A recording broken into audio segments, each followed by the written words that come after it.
Bienvenue dans l'émission Saveurs divines. Cette bonne nouvelle du royaume sera prêchée dans le monde entier pour servir de témoignage à toutes les nations. Alors viendra la fin. Ce pain céleste vous est présenté par Immaculée Niraneza.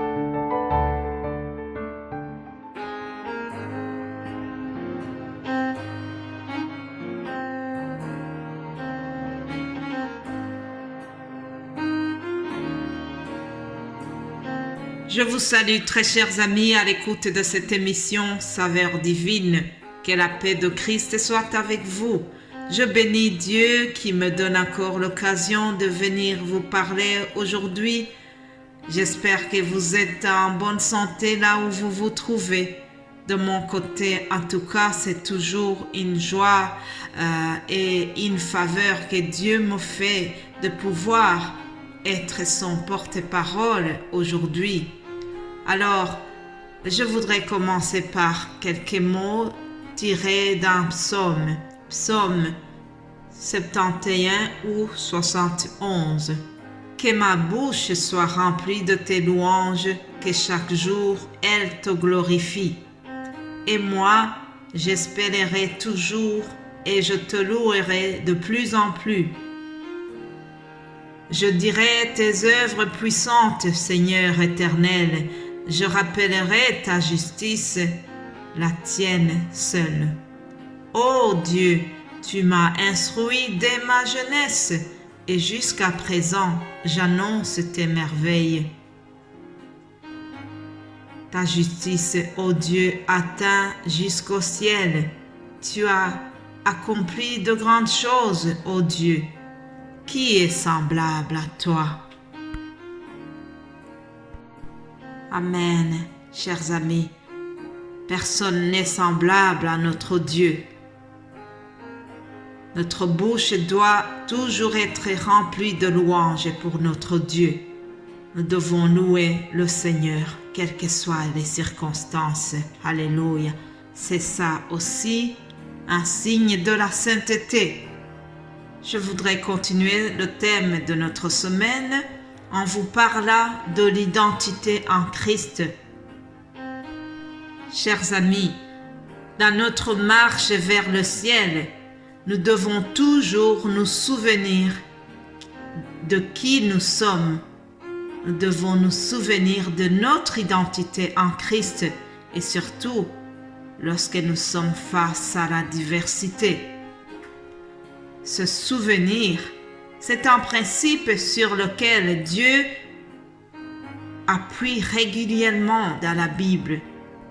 Dieu sait que la nature humaine est oublieuse. Alors, souvent, Dieu nous dit « Souviens-toi ». Moïse disait souvent au peuple d'Israël « Souviens-toi de ton Dieu qui t'a fait sortir de l'Égypte ». Josué a continué dans ce sens. À plusieurs reprises, il disait au peuple, « Souviens-toi de ton Dieu qui t'a fait sortir d'Égypte ». L'apôtre Paul dira aussi à Timothée, « Souviens-toi de Jésus-Christ, issu de la postérité de David, ressuscité des morts selon mon évangile. » Se souvenir. Chers amis, en tant que peuple de Dieu, nous devons nous souvenir de notre identité en Christ. Alors, quelle est cette identité? Nous trouvons la réponse dans l'épître de Pierre, première épître de Pierre, au chapitre 2, versets 9 à 10. Je lis au nom de Jésus-Christ. Vous, au contraire, vous êtes une race élue, un sacerdoce royal, une nation sainte, un peuple acquis, afin que vous annonciez les vertus de celui qui vous a appelé des ténèbres à son admirable lumière. Vous qui, autrefois, n'étiez pas un peuple, et qui maintenant êtes le peuple de Dieu, vous qui n'aviez pas obtenu miséricorde et qui maintenant avez obtenu miséricorde. Je voudrais souligner ce verset 9 qui dit « Vous, au contraire, vous êtes une race élue. » Alléluia! Voilà notre identité en Christ, chers amis. Nous sommes une race élue. Quand la Bible dit que nous sommes une race spéciale, cela n'a aucun rapport avec la couleur de votre peau, la couleur des yeux, le milieu social d'où vous venez, le rang social que vous occupez. Non, nous devenons une race élue par le salut que Jésus nous a donné lorsqu'il s'est sacrifié pour nous à la croix. Nous devenons aussi une race élue par la nouvelle naissance, à travers laquelle notre esprit est recréé en Jésus-Christ. Si quelqu'un est en Christ, il ou elle devient une nouvelle création. Et il faut adopter un comportement qui est adapté à notre identité. Souvenez-vous de votre identité en Christ. Souvenons-nous de notre identité en Christ et nous devons marcher selon notre identité. Notre comportement doit être adapté à notre identité en Christ. C'est ça, marcher dans la sainteté. Une sainteté qui est liée au fait que nous sommes devenus des nouvelles créations et que nous devons marcher selon la volonté de Christ.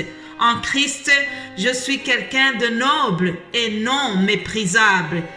J'en suis fier et cela me pousse à vivre conformément à mon identité. Alléluia. Nous sommes des princes et des princesses. Vous savez, les enfants de la famille royale ne se comportent pas n'importe comment. Ils doivent se comporter selon leur rang social. Souvenons-nous de notre identité en Christ. En lui, je suis sauvé et non perdu. Alors, j'adopte mon comportement selon que je suis sauvé.